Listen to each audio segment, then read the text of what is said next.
ಅಂಚೆ ಮತಗಳ ಮರು ಎಣಿಕೆ ಹಿನ್ನೆಲೆ ಸದ್ಯ ಈಗ ಮರು ಎಣಿಕೆ ಮುಕ್ತಾಯ ಆಗಿದೆ. ಇನ್ನು 2023ರ ಚುನಾವಣೆಯಲ್ಲಿ 201 ಮತಗಳ ಅಂತರದಲ್ಲಿ ಕಾಂಗ್ರೆಸ್ನ ಅಭ್ಯರ್ಥಿ ರಾಜೇಗೌಡ ಗೆದ್ದಿದ್ದು. ಆದರೆ 2026ರ ಮರು ಎಣಿಕೆಯಲ್ಲಿ 52 ಮತಗಳ ಅಂತರದಿಂದ ಹಿನ್ನಡೆಯನ್ನ ಅನುಭವಿಸಿದ್ದಾರೆ. 2023ರಲ್ಲಿ 569 ಅಂಚೆ ಮತಗಳನ್ನ ರಾಜೇಗೌಡ ಅವರು ಪಡೆದಿದ್ರು. ಆದರೆ ಈಗ 314 ಮತಗಳನ್ನ ಪಡೆದುಕೊಂಡಿದ್ದಾರೆ. ರಾಜೇಗೌಡರಿಗೆ ಬಂದಿದ್ದಂತಹ 318 ಮತಗಳಲ್ಲಿ ಅಮಾನ್ಯ ಮಾಡಲಾಗಿದೆ. ಇನ್ನು 2023ರ ಮತಗಳಿಗಿಂತ 2026ರ ಮರು ಎಣಿಕೆಯಲ್ಲಿ ಕಾಂಗ್ರೆಸ್ನ ಶಾಸಕ ರಾಜೇಗೌಡ ಅವರಿಗೆ ಕಡಿಮೆ ಮತಗಳು ಬಂದಿದೆ. ಜೊತೆಗೆ ಮತಗಳು ಕೂಡ ಕಡಿಮೆಯಾಗಿದೆ. ಇನ್ನು ಚಿಕ್ಕಮಗಳೂರು ಠಾಣೆಗೆ ಸುಧೀರ್ ಕುಮಾರ್ ಮುರೊಳ್ಳಿ ಈ ಬಗ್ಗೆ ದೂರನ್ನ ನೀಡಿದ್ದಾರೆ. ಮತ ಟ್ಯಾಂಪರಿಂಗ್ ಆಗಿದೆ ಅಂತ ಕಾಂಗ್ರೆಸ್ ಮುಖಂಡ ಅನುಮಾನವನ್ನ ವ್ಯಕ್ತಪಡಿಸಿದ್ದು ದೂರನ್ನ ದಾಖಲಿಸಿದ್ದಾರೆ.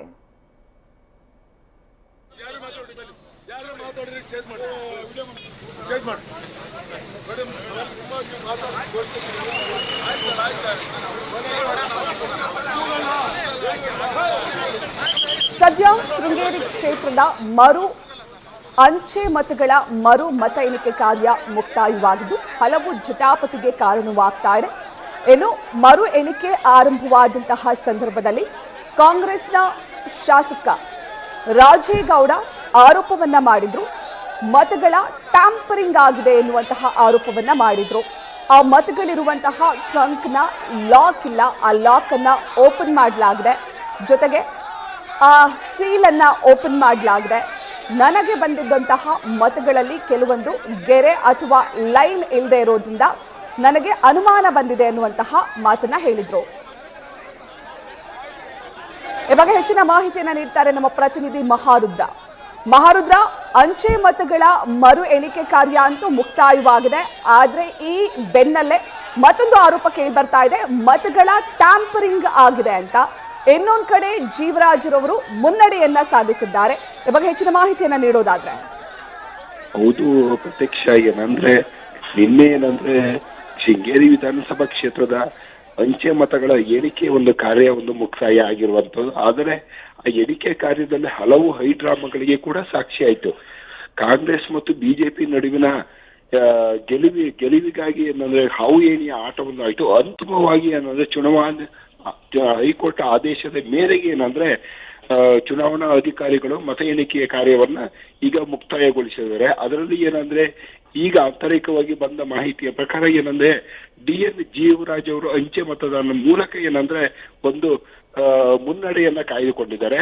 ಹಾಗೆ ಜೀವರಾಜ್ ಇವರು TD ರಾಜೇಗೌಡರು ಒಂದು ಹಿನ್ನಡೆಯನ್ನ ಕಳೆದುಕೊಂಡಿದ್ದಾರೆ. ಯಾಕೆಂದ್ರೆ ಈ ಹಿಂದೆ 2023ರಲ್ಲಿ ಚುನಾವಣೆ ಫಲಿತಾಂಶ ಬಂದಾಗ DN ಜೀವರಾಜ್ ಅವರು ಹಿನ್ನಡೆಯನ್ನ ಕಾಡ್ಕೊಂಡಿದ್ರು. TD ರಾಜೇಗೌಡರು ಅವರು ಮುನ್ನಡೆಯನ್ನ ಕಾಡ್ಕೊಂಡು ಶಾಸಕರಾಗಿದ್ರು. ಆದ್ರೆ ಇಲ್ಲಿ ಆವಾಗ ಸಿಂಧು ಆದ ಮತಗಳು ಈಗ ಅಸಿಂಧು ಆಗಿದೆ. ಆ ಒಂದು ಹಿನ್ನೆಲೆಯಲ್ಲಿ ಈಗ ಚುನಾವಣಾಧಿಕಾರಿಗಳು ಎಲ್ಲಾ ಪ್ರಕ್ರಿಯೆಯನ್ನ ಮುಗಿಸಿಕೊಂಡು ಈಗ ಹೈಕೋರ್ಟ್ಗೆ ಒಂದು ವರದಿಯನ್ನ ಕೊಡ್ತಾರೆ. ಆದ್ರ ನಂತರ ಹೈಕೋರ್ಟಿನಲ್ಲಿ ಕಾನೂನು ಮೂಲಕವಾಗಿ ಅವರಿಗೆ ವಿಜಯದ ಮಾಲೆ ಯಾರಿಗೆ ನೀಡುತ್ತೆ ಅಂತ ಈಗ ಹೈಕೋರ್ಟ್ ಅಂಗಳದಲ್ಲಿ ಈಗ ಇರುವಂತದ್ದು. ಆದ್ರೆ ಇದು ಒಂದು ಹೈಡ್ರಾಮಕ್ಕೆ ಒಂದು ಸಾಕ್ಷಿ ಆಯಿತು. ಆದ್ರೆ TD ರಾಜೇಗೌಡರು ಒಂದು ಗಂಭೀರವನ್ನ ಆರೋಪವನ್ನ ಮಾಡಿದ್ದಾರೆ. ಮತ ವೋಟ್ ಟ್ಯಾಪರಿಂಗ್ ಆಗಿದೆ ಅನ್ನೋ ಒಂದು ಗಂಭೀರ ಒಂದು ಆರೋಪವನ್ನ ಮಾಡಿ ಈಗ ದೂರನ್ನು ಕೂಡ ನೀಡಿರುವಂತದ್ದು. TD ರಾಜೇಗೌಡರ ಏಜೆಂಟ್ ಸುಧೀರ್ ಕುಮಾರ್ ಮುರೊಳ್ಳಿ ಅವರು ನಗರ ಠಾಣೆಗೆ ಒಂದು ದೂರನ್ನು ನೀಡಿದ್ದಾರೆ. ಸ್ಟ್ರಾಂಗ್ ರೂಮ್ ಓಪನ್ ಆಗಿತ್ತು. ಸ್ಟ್ರಾಂಗ್ ರೂಮಿನಲ್ಲಿ ನಮ್ಗೆ ಅನುಮಾನ ಇದೆ. ಹಾಗೆ ನಮ್ಗೆ ಅಂಚೆ ಮತಪತ್ರದಲ್ಲಿ ಎರಡು ಜನೆಗೆ ಒಂದು ಗೀಟನ್ನು ಹಾಕಿದ್ದಾರೆ. ಅಲ್ಲಿ ಕೂಡ ಅನುಮಾನ ಇದೆ. ಆ ಗೀಟನ್ನು ಹಾಕಿರುವ ಪೆನ್ನು ಎರಡು ಬಾರಿ ಇದೆ. ಒಂದು ಬೇರೆ ಪೆನ್ನಿಂದ ಮಾಡಿದ್ದಾರೆ, ಇನ್ನೊಂದು ಬೇರೆ ಪೆನ್ನಿಂದ ಮಾಡಿರಬಹುದು ಎನ್ನುವ ಅನುಮಾನವನ್ನ ವ್ಯಕ್ತಪಡಿಸಿದ್ದಾರೆ. ಈ ಎಲ್ಲ ವಿಚಾರವಾಗಿ ಈಗ ಈ ಚುನಾವಣೆಯ ಮತ ಎಣಿಕೆಯ ಪ್ರಕ್ರಿಯೆ ಈಗ ಮುಗಿದ್ರೂ ಕೂಡ ಆರೋಪ ಪ್ರತ್ಯಾರೋಪಗಳು ಇನ್ನೂ ಕೂಡ ನಿಂತಿಲ್ಲ ಅಂತಲೇ ಹೇಳ್ಬೋದು. ಪ್ರತ್ಯಕ್ಷ. ಥ್ಯಾಂಕ್ ಯು ಮಹಾರುದ್ರ ತಮ್ಮೆಲ್ಲ ಡೀಟೇಲ್ಸ್ಗೆ. ನ್ಯೂಸ್ ಫಸ್ಟ್ ನಿರ್ಭೀತಿಯಿಂದ ನಿಮ್ಮ ಪರವಾಗಿ.